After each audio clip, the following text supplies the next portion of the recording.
સોસાયટીમાં 17 વર્ષનું સગીર અભ્યાસ કરતો હતો। તે સમયે પડોશી વૃદ્ધ ગાળો બોલતા હતા। આ દરમિયાન સગીરની માતા અને વૃદ્ધ વચ્ચે બોલાચાલી થતા વૃદ્ધ લોખંડની સ્ટીક લઈને સગીર અને મહિલાને મારવા લાગ્યા હતા। ત્યારે મહિલા અને સગીરે પણ વૃદ્ધને માર્યા હતા। મારામારી દરમિયાન વૃદ્ધ મહિલા પર પડ્યા હતા। મારામારીના દ્રશ્યો સીસીટીવી કેમેરામાં કેદ થયા છે। મહિલાએ વૃદ્ધ વિરુદ્ધ નિકોલ પોલીસ સ્ટેશનમાં ફરિયાદ નોંધાવી છે।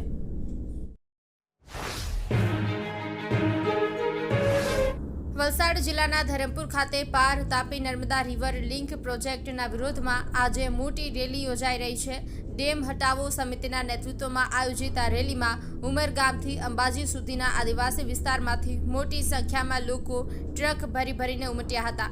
રેલીમાં વાંસદાના ધારાસભ્ય અનંત પટેલ, કોંગ્રેસના નેતા અમિત ચાવડા સહિત અનેક સ્થાનિક આગેવાનો પણ રેલીમાં જોડાયા હતા। આદિવાસી નેતાઓએ કહ્યું હતું કે 1-2 લાખથી કંઈ નહીં થાય, આપણે ડેમ જોઈતો જ નથી। તો તાપીના પૂર્વ સાંસદે મરવા સુધીની તૈયારી બતાવી છે। કોઈ અનિચ્છનીય ઘટના ન બને તે માટે વહેલી સવારથી જ કડક પોલીસ બંદોબસ્ત ગોઠવવામાં આવ્યો હતો।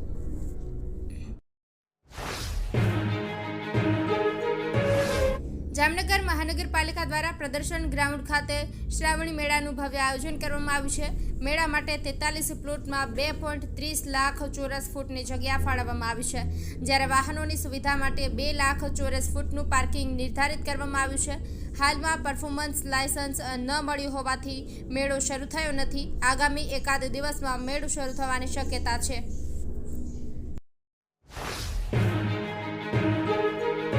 માતેલા સાંઢની જેમ પ્રતિબંધિત સમયમાં પણ દોડતા સિમેન્ટ કોન્ક્રીટના ડમ્પરે એકને કચડી નાખ્યા બાદ હરકતમાં આવેલી ટ્રાફિક પોલીસે ભારે વાહનો પર હાથ ધરેલી દંડાત્મક કાર્યવાહી વચ્ચે સુરત મહાનગરપાલિકાના જ વાહનો નિયમ વિરુદ્ધ ચાલતા ઝડપાયા છે।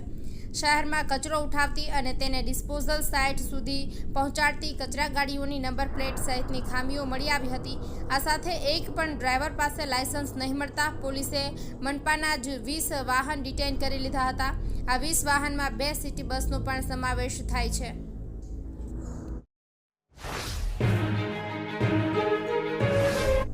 રાજકોટના લોકમેળાને સ્વચ્છ અને સુઘડ રાખવા માટે રાજકોટ મહાનગરપાલિકાના સોલિડ વેસ્ટ વિભાગ દ્વારા વ્યાપક આયોજન કરવામાં આવ્યું છે। મેળામાં સ્વચ્છતા જાળવવા માટે 260 સફાઈ કામદારોને તૈનાત કરવામાં આવ્યા છે। આ લોકમેળો પૂર્ણ થયા બાદ વધારાના 5 દિવસ સુધી સફાઈ કરાશે, જેમાં કચરાના નિકાલ માટે 2 જેસીબી, 4 ડમ્પર અને 10 મિની ટિપર વાન કામે લગાડવામાં આવી છે। જોકે જિલ્લા કલેક્ટર કચેરી દ્વારા લોકમેળાનું આયોજન કરવામાં આવતું હોય છે, પણ તેમાં સફાઈની જવાબદારી મહાનગરપાલિકાને સોંપવામાં આવતી હોય છે। ત્યારે લોકમેળામાં 100 ટન કચરો નીકળે તેવા અંદાજ સાથે તમામ વ્યવસ્થા કરી લેવામાં આવી છે।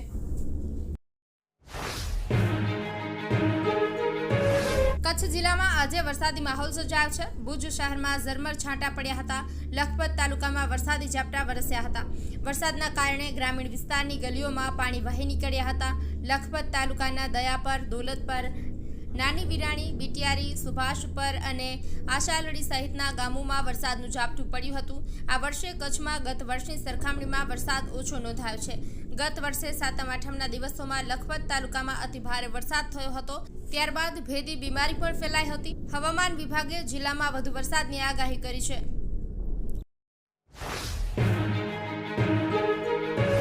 ગુજરાત પ્રદેશ કોંગ્રેસ કમિટીના મહામંત્રી સંદીપ માંગરોલાની આગેવાનીમાં વાલિયામાં અંત્યોદય કાર્ડ ધારકોના હકોની રક્ષા માટે રેલીનું આયોજન કરવામાં આવ્યું હતું। આ રેલી પ્રભાત જીનથી મામલતદાર કચેરી સુધી નીકળી હતી।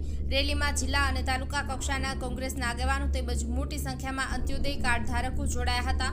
આ કાર્યક્રમમાં શેરખાન પઠાણ, ધનરાજ વસાવા, વિજય વસાવા, મનીષ વસાવા જેવા જિલ્લા કોંગ્રેસના નેતાઓ ઉપસ્થિત રહ્યા હતા।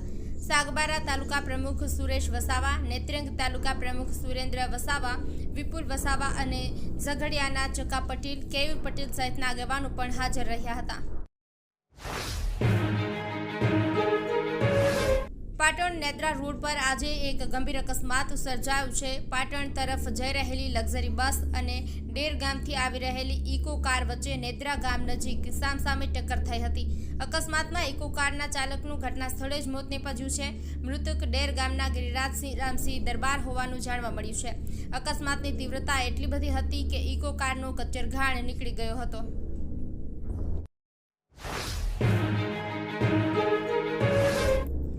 વડોદરા વડોદરા શહેરમાં આગામી 15 સપ્ટેમ્બરથી હેલ્મેટના કાયદાનો કડક અમલ કરવામાં આવનાર છે ત્યારે વડોદરા પોલીસ ભવન ખાતે હેલ્મેટ બાબતે જનજાગૃતિ અંગે વડોદરા શહેર પોલીસ કમિશનરના અધ્યક્ષસ્થાને હેલ્મેટના વેચાણ કરતા તેમજ ટુ વ્હીલરના વેપારીઓ સાથે મીટિંગ યોજી અને હેલ્મેટ અંગે સૂચનાઓ આપી હતી, જેમાં બાઇક શોરૂમના સંચાલકોને બાઇકની સાથે 2 હેલ્મેટ આપવાની સૂચના આપી છે।